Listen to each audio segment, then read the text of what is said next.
ಇನ್ನು ತೀರ್ಥಹಳ್ಳಿ ಬಾಲಕಿ ನಂದಿತಾ ಸಾವಿನ ಪ್ರಕರಣದಲ್ಲಿ ಶಿವಮೊಗ್ಗದ ಮೆಗ್ಗಾನ್ ಆಸ್ಪತ್ರೆ ವೈದ್ಯರ ನಿರ್ಲಕ್ಷ್ಯದ ಬಗ್ಗೆ ವರದಿ ನೀಡಲು ಸೂಚಿಸಿರುವುದಾಗಿ ವೈದ್ಯಕೀಯ ಶಿಕ್ಷಣ ಸಚಿವ ಡಾಕ್ಟರ್ ಶರಣಪ್ರಕಾಶ್ ಪಾಟೀಲ್ ಹೇಳಿದ್ದಾರೆ.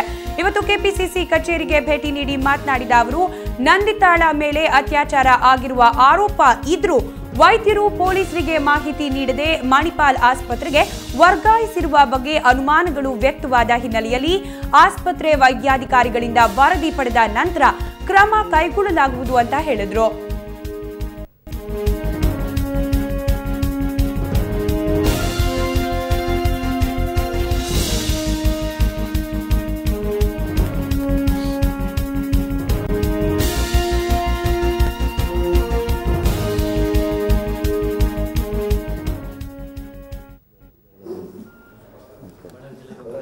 ಬಳ್ಳಾರಿ ರಿಪೋರ್ಟ್ ತೆಗೆದುಕೊಳ್ತೀನಿ.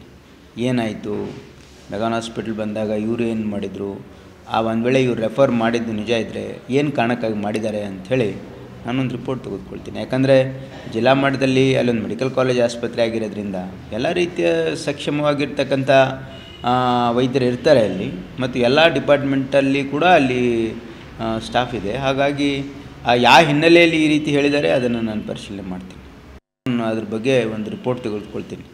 ಏನಾಯಿತು, ಮೆಗ್ಗಾನ್ ಹಾಸ್ಪಿಟಲ್ ಬಂದಾಗ ಇವರು ಏನು ಮಾಡಿದರು, ಒಂದು ವೇಳೆ ಇವ್ರು ರೆಫರ್ ಮಾಡಿದ್ದು ನಿಜ ಇದ್ದರೆ ಏನು ಕಾರಣಕ್ಕಾಗಿ ಮಾಡಿದ್ದಾರೆ ಅಂಥೇಳಿ ನಾನೊಂದು ರಿಪೋರ್ಟ್ ತೆಗೆದುಕೊಳ್ತೀನಿ. ಯಾಕಂದರೆ ಜಿಲ್ಲಾ ಮಟ್ಟದಲ್ಲಿ ಅಲ್ಲೊಂದು ಮೆಡಿಕಲ್ ಕಾಲೇಜ್ ಆಸ್ಪತ್ರೆ ಆಗಿರೋದ್ರಿಂದ ಎಲ್ಲ ರೀತಿಯ ಸಕ್ಷಮವಾಗಿರ್ತಕ್ಕಂಥ ವೈದ್ಯರು ಇರ್ತಾರೆ ಅಲ್ಲಿ, ಮತ್ತು ಎಲ್ಲ ಡಿಪಾರ್ಟ್ಮೆಂಟಲ್ಲಿ ಕೂಡ ಅಲ್ಲಿ ಸ್ಟಾಫ್ ಇದೆ. ಹಾಗಾಗಿ ಯಾವ ಹಿನ್ನೆಲೆಯಲ್ಲಿ ಈ ರೀತಿ ಹೇಳಿದ್ದಾರೆ ಅದನ್ನು ಪರಿಶೀಲನೆ